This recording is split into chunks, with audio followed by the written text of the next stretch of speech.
So, have you ever, just once, looked at your life? Yeah, and considered all of the decisions and all of the choices that you've made that have gotten you to right now, this place, this point in time. All of the things that you've decided. Maybe it's a significant birthday that has us reflecting a little bit on our lives and the things that have happened, or maybe it's a pandemic when we're locked away for a while and don't have a lot to do and start thinking about things like that. Or maybe it's a life-altering event or diagnosis or something like that that comes to us that has us begin to look at past, present, and future of our life and maybe some of the decisions and choices that we have made. Well, today we're going to be talking about the power of choice. And it's the energy of choosing or deciding that sets into motion universal laws. Did you know that? That's the impetus for it. Our movie, of course, as Diane said, is The Bucket List. And this is with Jack Nicholson as Edward and Morgan Freeman as Carter. And this is a story of two very, very different lives, and it came together by chance. They came together by chance. And Carter was super smart, wanted to be a college professor. And he was in his second semester of college when his young wife came home and said, "Honey, we're going to have a baby."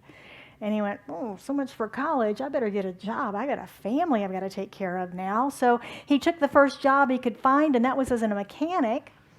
And we get the impression from his stories that he shares that maybe he did what he had to do, but he didn't really do what he wanted to do with his life. And then Edward was uber rich, billionaire, who started making money at 16 and says he never looked back. But his life, we see, is littered with ex-wives and no family ties to speak of, and this general sense of loneliness. And it turns out that both of these gentlemen end up in the same room, hospital room, and they're both terminally ill. Well, they decide to escape from the cancer ward and head off on a magnificent road trip with a bucket list of to-dos before they kick the bucket. Now, the movie is a great backdrop for our lesson today because we get to witness on screen their lives. And we hear some of the stories of the decisions and things that they've made, the choices that they've made in their lives that have led them to the place that they are and the decisions that they're making now. We see this on screen demonstrated for us. Now, the decision that they made, particularly Carter, to go off on this road trip with Edward was not received real well by his wife, as you can imagine. She's like, "You're doing what? You only have months perhaps to live and you're going off with this man who's a stranger." And we get a sense from Carter, though, that he's making a choice for himself this time. He's recognizing he's got an expiration date that's a little sooner than he thought it might be. So have you ever faced or feared a choice so much that you just didn't decide? You waited a bit to see maybe what happened, and maybe someone else would make that decision, or maybe if I wait a little longer I won't have to make a decision. It'll just be too late to make a decision. Yeah, we've all probably done that at some point. "Oh, missed the deadline. Gosh, sorry, couldn't do that one." Ernest Holmes, the founder of Centers for Spiritual Living and the author of The Science of Mind, the philosophy that we teach from, has a really famous quote. He says, "We cannot live a choiceless life. It's impossible. Every day, every moment, every second, there is choice. If it were not so, we would not be individuals." So even we choose not to choose something where that is a choice, right, in and of itself. Spirit has given us this amazing gift to be able to choose how we want to experience the divine energy that is us. We choose this, how we want to experience that energy through us. We filter that through our belief system, through our thoughts, through our desires. We're not puppets of some divine master. We just are given this beautiful choice, and we get to decide. Ernest Holmes tells us also that God could not create man with the gift of free choice without making him able to think, and he cannot think without bringing upon himself the results of his thinking. Universal mind has no choice but to create through law, the thought that is given to it. It's automatic. If it could contradict that thought, it would be recognizing something outside of itself and would not be a unity. I think this is a really simple understanding of the way life works. It sort of boils down all of the fancy words we talk about around here about how this whole creative process and stuff works. It's an automatic system that is driven by our thinking, by our sustained thinking. There are universal spiritual laws that operate automatically. We don't have, thank goodness, we don't have to do anything about them. They just operate, right? Can you imagine how we'd mess that up? But they just work, thank goodness. But we motivate them to work. We energize them to work based upon what we are thinking in a sustained manner. That's the key, right? Because we have all these random thoughts all the time about crazy stuff. But it's the sustaining of the thought, the focusing of the thought. They're directed by the energy of our sustained thoughts according to our individual beliefs. It really is that simple. It really is that simple. But where we get stuck is when we start projecting the consequences of the decisions that we're making into the future. Oh my gosh, I'm worried about what other people will think about that if I make that decision. Ooh, if I go that way, what will they think? Or I'm wondering, oh, what if this is just a mistake? What if I do this and it's just a mistake? And oh my gosh, anybody ever been stuck in any of those thoughts? Or we think about everything that could go wrong. Oh my gosh, this could go wrong and that could go wrong and that could go wrong. Oh, I better not decide. I better not decide. But this is not, this worrying and wondering and thinking all of those thoughts is not sustaining our thought on our good and allowing that to manifest, not directing the law in a sustaining way that it can bring then forward. It just sort of sits on the sideline going, well, when you make up your mind, we'll do something for you to help you out here. Yeah? When I was 44 years old, I was debating back and forth about whether or not I should go back to school and complete my bachelor's degree. I had left college after 1 year and had to go to work, blah, blah, blah. But so at 44, I had the opportunity to go back, and I'm back and forth. Till one day I finally said, you know, it's 3 years. I'll be 47. That's too old. That's crazy. Why would I do that? And then the small voice said, you'll be 47 anyway. You might as well have your degree. So I did it. I went back. And was it difficult? Yes. Was it expensive? Yes. And I had to make a lot of compromises in my life around time and things because I was still working full time. But when it was all said and done, I was 47. By the grace of God, I made it. And I got my degree, and I've never regretted it. I've never regretted it. But I had to get out of my own way and decide before anything good could happen to support me on that journey. I had to decide. I had to make that choice.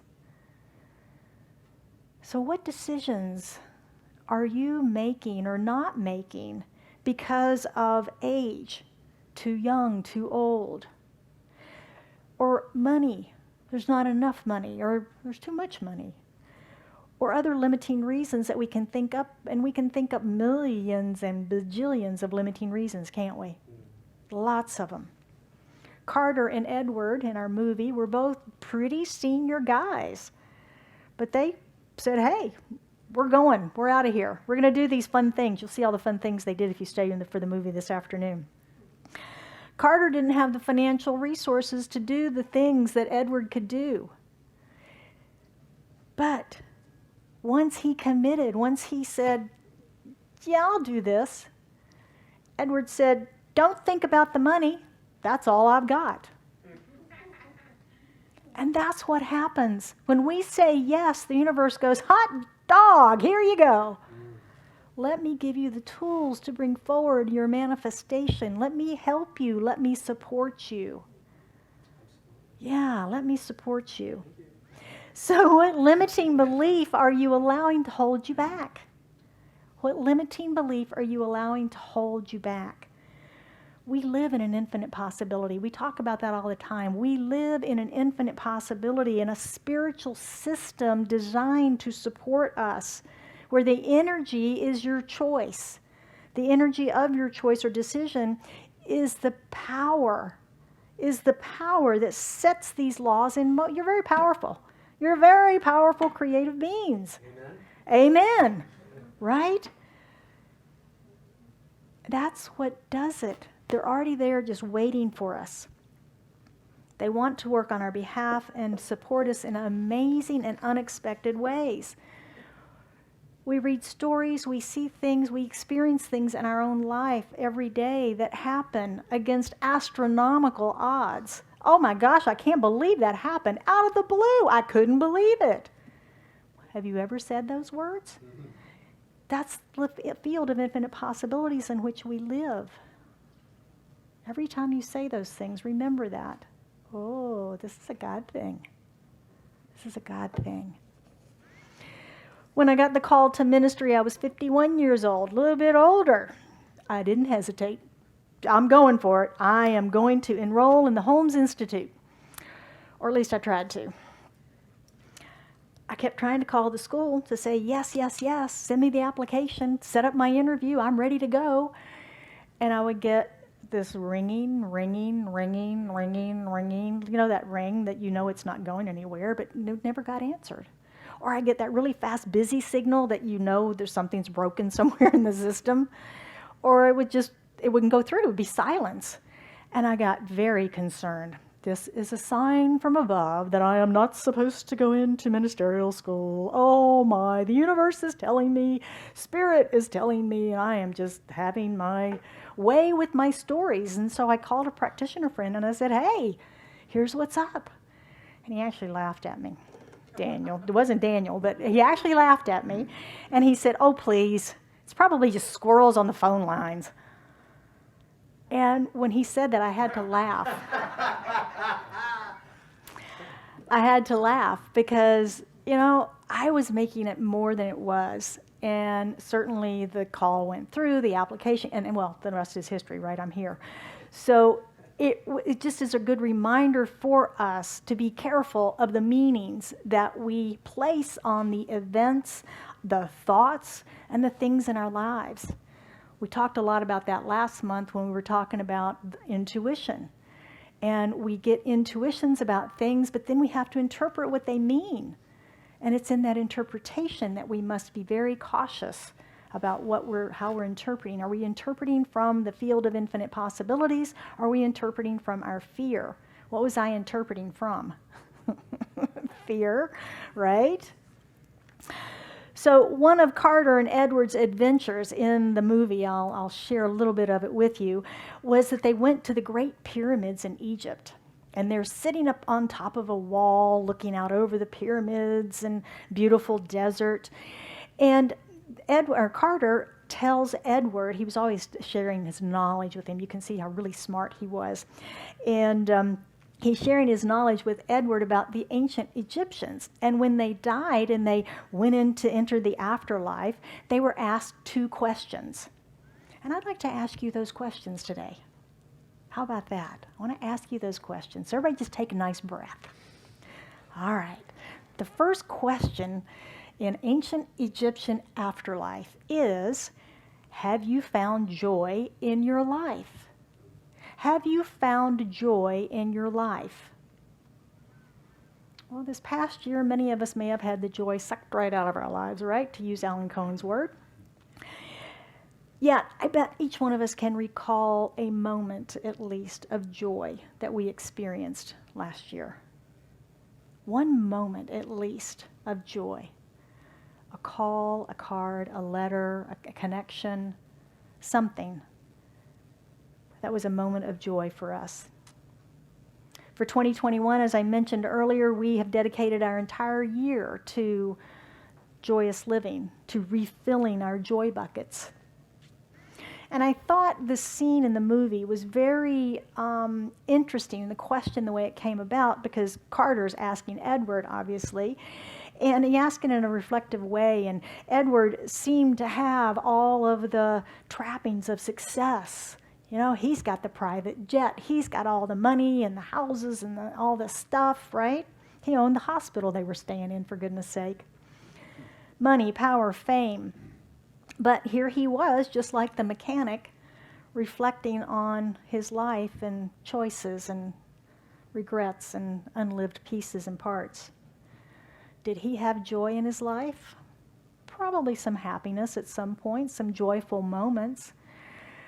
But we have a sense that he's not real happy, that he's more sad and lonely in his life at this point. So the question is, have you found joy in your life? The second question is, has your life brought joy to others? Has your life brought joy to others? Now, this made me think of our kindness challenge that we did in November. If you remember how we discovered during that the unconscious ways that we were unkind during the day. That was a revelation to many of us, how we were unconsciously unkind. And the question is, do you consciously bring joy to others? Is it a conscious action on your part to bring your joy to other people? We recognize joy is a part of our divine nature. It's a God quality within all of us. So we all have that joy. Do you bring your joy forward and share that with others? Sort of like our Forrest Gump movie last week. Forrest was always expecting the good in people, wasn't he? He was always joyful. He, even when Lieutenant Dan was so negative and grumpy after he lost his legs and, taking it out on Forrest, Forrest didn't take it personally. He was still kind and joyful and nice. Living a life of joy means we live expectantly of our good. That's what Ernest Holmes tells us. Joy is living expectantly of our good in gladness and gratitude for life. That's the quality of joy. So when we can find this and anchor it in our lives and the joy of spirit that already exists within us, then we can automatically sprinkle our joy everywhere we go. Like Johnny Appleseed will be Jill Joy Seeds? Yeah, there you go. So as we are going to wrap it up today, I want to go back to the very beginning of the movie. It has a very grand opening in it, and it's a voiceover of Morgan Freeman. And he is describing for us the day that Edward died. Now, we, at this point, don't know, obviously, who Edward is. We don't recognize, even what Freeman is doing, but it's a lovely voiceover. But what he says about Edward, he says, it's difficult to understand the sum of a person's life. Some people would tell you it's measured by the lives of the ones left behind. Some believe it can be measured in faith. Some say by love. Other folks say life has no meaning at all. Me, I believe you measure yourself by the people who measure themselves by you.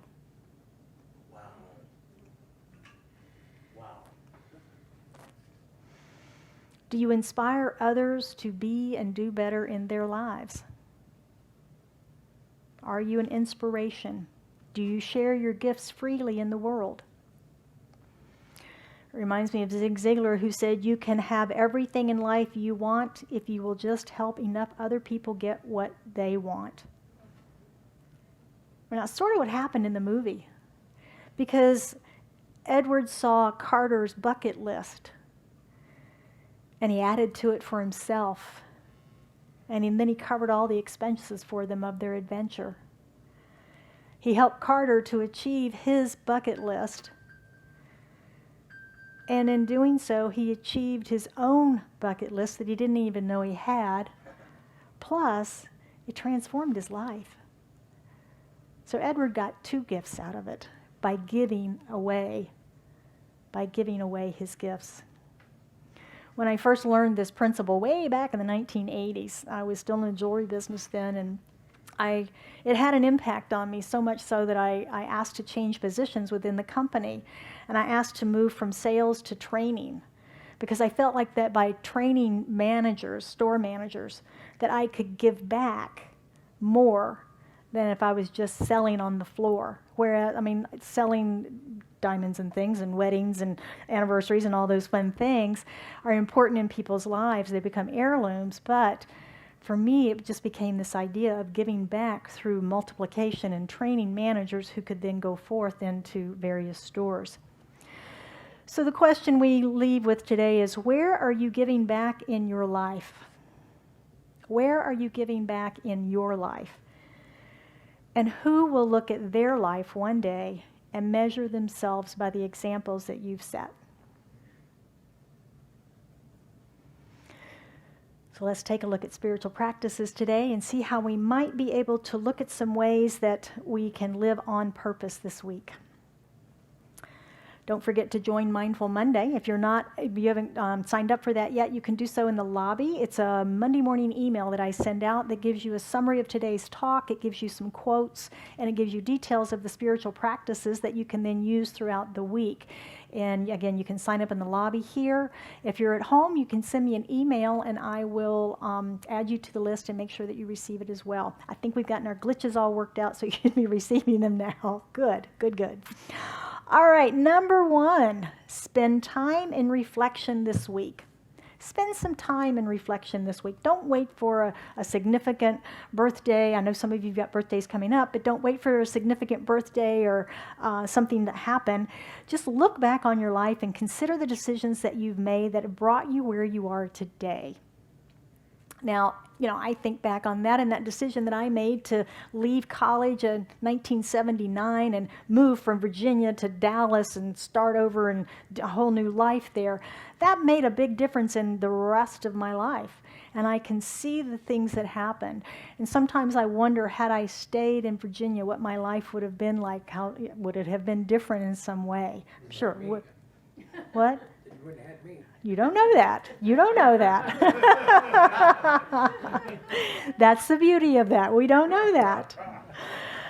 So as you reflect on your decisions and choices, some may be negative, some may be positive, but find the gratitude. Write down 10 things in your journal that you're grateful for because of the decisions that you've made in your life.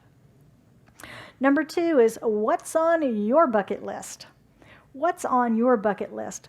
Consider your heart's desire and create your own bucket list if you don't have one. If you do, drag it out and narrow it down to 3 things. Narrow it down to just 3 things. And then ask yourself why you haven't done at least one of them already. What limiting belief is stopping you? Is it time? Is it money? Is it age? Someone won't like it? What limiting belief is stopping you? Write down your fears, dissolve them, and then write yourself a spiritual mind treatment to support and affirm that belief for you.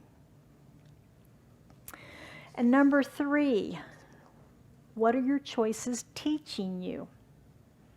As you've reflected on the choices in your life now and you look at your choices going forward this week, be mindful about those choices. Remember, we don't have a choiceless moment in our lives, so be mindful of those choices. And instead of asking what can go wrong or who's not going to like this, ask what could go right here? What could go right here? What might I learn about myself? How can I know the divine through making this decision? How can I allow Spirit to play in this with me? And how might the universe support me when I make this decision? What might come forward to support me? The energy of our choice or decision sets universal laws in motion that work on our behalf to create the life that we choose. This week, I invite you to make a choice, decide, and watch to see how universal energy shows up to support you. I'd love to hear about it next week. Love to hear those stories. We'll talk about that in gratitude next week. How about that? There you go. So let's close with a quote from our Joyous Living Journal. It is from the June 9th reading today, and it says, "The joy is in being true to who you are, no matter where your choices lead you." Be true to who you are, no matter where your choices lead you. So it is. Would you join me for a prayer? As we go within, we just recognize that there is one life. That life is God. It is the infinite power and presence of the universe. It is that which is greatest and smallest, that which creates all, has created all, and that which is love. It is peace and harmony. It is joy. It is intelligence and wisdom, intuition. But it is that unconditional love that loves so much that it gives through its creation. And I know that I am a creation manifestation of this power, this presence, this one infinite life. God's life is my life now.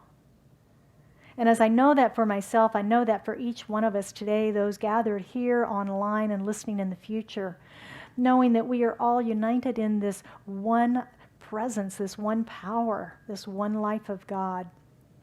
For we're each individualized and unique manifestations of it, one in the one as the one. And so knowing this wholeness, knowing this unity, I speak my word for and about each of us, knowing, claiming, and accepting this day the absolute perfection of the choices that we make, knowing that we are guided and guarded in every decision and choice that we make, that we follow intuitive leads and guides and we interpret them correctly in our lives and just recognize spirit at play in each and every activity that we are engaged in.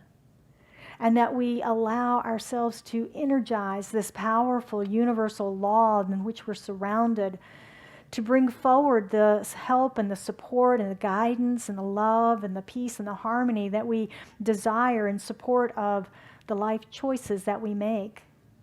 For we know we live in this field of infinite possibilities, surrounded by infinite love, guided and guarded always in the wholeness and the oneness of God itself. And so I know this day, as anyone has anything on their heart, that they bring that forward into this prayer, into the consciousness of this room, that we hold them in loving consciousness, knowing that whatever needs to be healed is healed in this moment. That healing is revealed through them, as their body, as each and every cell of their body knows exactly what to do to heal and reveal that wholeness of the divine.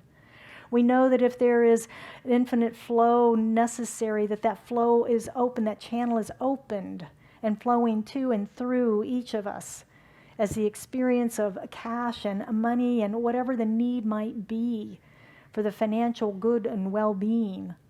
We know that creative expression, that infinite ideas and opportunities are flowing to and through each of us in whatever our heart's desire is for that creative expression. And infinite love and loving relationships and joyful relationships and spiritual partners and all of the love that we seek is coming forward and moving to and through us right here and right now. As we be those things in our life, we recognize that those things become our life. And how grateful I am for this recognition, for this knowledge. I'm grateful in the presence of God, in the presence of the law, in the presence of each and every one here for the recognition of the good that God is and the expression that it is in our lives. And through the wonderful power and idea of acceptance, we just open and receive this prayer. We energize the law in our lives. We allow it through our choices and decisions to work for us in bringing forward the manifestation of our heart's desire, of the prayer on our heart this morning. And so knowing that, I release this into that law, energizing it with thought and choice and idea, allowing it to work for us. I release it, I let it be, and we affirm together. And so it is.